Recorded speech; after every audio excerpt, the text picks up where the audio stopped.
సరసాలే ఇంకో సామ్రాజ్యం అవగా సమయానికి కళ్ళెం వేసే కాలం వచ్చింది, ఆ స్వర్గానికి గొళ్ళెం తీసే మార్గం తెలిసింది. కామునికే మైకం కమ్మే యాగం జరిగింది, గోపాలునికే పాఠం చెప్పే యోగం దక్కింది.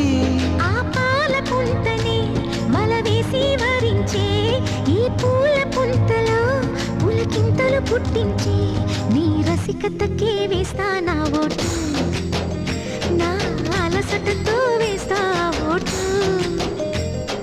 చిన్నగా చిన్నగా చిన్నగా మది కన్నులు విప్పిన కన్నెగా నీ మగసిరికే వేస్తా